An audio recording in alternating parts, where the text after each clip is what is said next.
Hey everyone, I'm Matthew Vanderels, one of the community pastors at Founded in Truth Fellowship. Don't forget to like this video, subscribe to the channel, and click that little bell to be notified whenever we post new content or go live every single week with our weekly church services. Also, feel free to comment below if you enjoyed this video or if you have any questions about this video. We would love to hear from you. So David, thank you for joining us. As you know, your last video of the Book of Enoch has become pretty popular. It's also generated quite a lot of questions online, so we thought it would be great to have you back to answer some of the most common questions that came up on the last video. The first question is, how do you know Enoch didn't actually write Enoch? So I went into this a little bit in the first video, but I'd be happy to elaborate. There are features of the Book of Enoch that prove that these are much later writings. I'll just name a few. Number one, I already mentioned the book's use of much later biblical material from Daniel, Isaiah, and so forth. Those biblical books were obviously written much later than Enoch's time. Number two, we know that most of the book was likely originally written in Aramaic, which would fit more closely to the post-exilic period. If parts of 1st Enoch are from before this time, we would expect the text to have some sort of Akkadian or Sumerian cognates, or really any kind of indication of ancient culture, but there's no such evidence of this. Instead, the text reflects an Aramaic-speaking time period much later in history. Number three, the calendar outlined in the Book of Luminaries, which is the oldest section of 1st Enoch, it actually borrows elements from the Greek calendar as well as Greek arithmetic. Things like numerical symmetry, precision, and regularity, these are marks of Greek influence. This is unlike the biblical calendar in the Torah, which is obviously based on observation rather than precise calculation, like the new moon and the barley.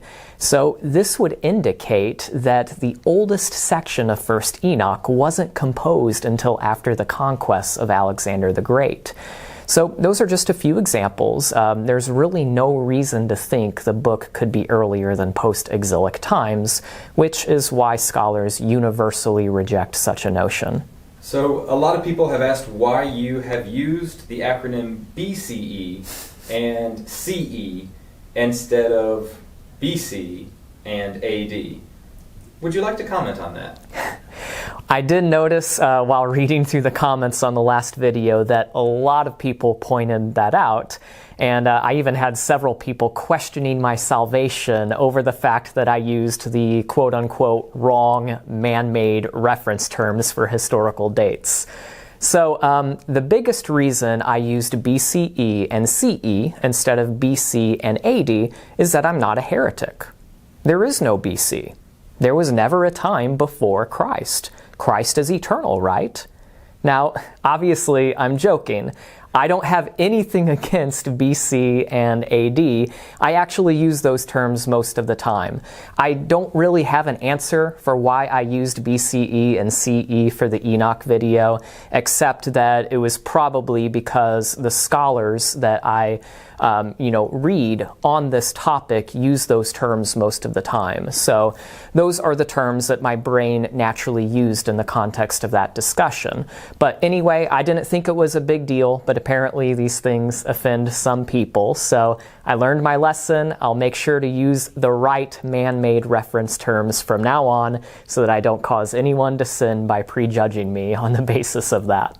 David, can you elaborate on what you said about the patriarch Enoch being revealed as the messianic son of man in the Book of Enoch? Because a lot of people have asked about that. Sure. This was a point that I made for why we don't consider the Book of Enoch scripture. It's one of several points, and that's because the Book of Enoch teaches a false Messiah, which is a pretty big deal to us as Christians. So in the last video, I talked about how the messianic figure that is seen throughout chapters 37 and 71 of the Book of Enoch, he fulfills all of these messianic prophecies in the world to come. He receives worship, he judges the world at the end of the age, he sits on God's throne, and all of these prophecies that we know apply to Yeshua. Well, it's for these reasons that many people on the internet, they actually get excited about the Book of Enoch because they see these prophecies as actually being about Yeshua. And so people will be like, oh, this book is foreshadowing Yeshua. It's prophesying about Jesus. The problem is that the author of this section of 1st Enoch directly tells us who he thinks this figure is, who he thinks the Messiah is, who these prophecies are all about. And it's not Yeshua, it's not Jesus, it's Enoch. Let's look at the passage. Let me pull it up on my phone here. And the head of days, this comes from 1st Enoch 71:13-14. And the head of days came with Michael and Raphael and Gabriel and Phanuel and thousands and tens of thousands of angels without number. And he came to me and greeted me with his voice and said to me, you are that Son of Man who was born for righteousness, and righteousness dwells on you, and the righteousness of the head of days will not forsake you. So right here, Enoch is greeted as the Son of Man figure that he had been seeing in his visions. That passage we just read comes from the Hermania translation. Now, I have an article on my website, davidwilber.com, where I go into much more detail on this. The article is titled, Who is the Son of Man in 1st Enoch 71:14, and there will be a link in the description below. But the reason there is some confusion about this passage is that most people are relying on a translation of Enoch that has been intentionally altered from what the Ethiopic text actually says.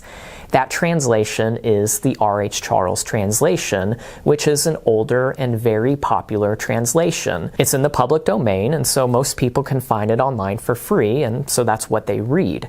But the R.H. Charles translation has the verse in the third person rather than the second person, so that this verse reads, quote, this is the Son of Man, instead of, quote, you are the Son of Man. So you see, obviously, that difference in translation has some pretty big implications concerning the identity of this messianic Son of Man figure. If Charles' translation is correct, then Enoch is not being revealed as this figure, but he's being directed to a separate figure called the Son of Man, a separate person called the Son of Man. The thing to know about that R.H. Charles version of this verse is that R.H. Charles amended the text in that verse. This is well known, it's not a question. He didn't properly translate it according to what it says, but according to what he thought it should say. Charles theorized that there was a lost passage revealing the Son of Man figure as someone other than Enoch. Then, based on this theory, he deliberately mistranslated the Ethiopic text to reflect a third-person rendering rather than what the text actually says. If you look at the R.H. Charles translation, there is actually a note he inserted between verses 13 and 14 of chapter 71 of 1st Enoch, where he presents his theory of a lost passage. The problem is that there is zero evidence to substantiate his theory. There's no evidence of this supposed lost passage, which is why scholars universally reject his translation of this passage. Listen to what the scholar Leslie Walk says about Charles' translation. He says, Charles' solution was to amend the text of 1st Enoch 71:14 to the third person instead of the second person. Thus, Charles read, "This is the Son of Man," rather than "You are the Son of Man." Then he made the necessary changes in the rest of the text to bring it into harmony with the third person rendering.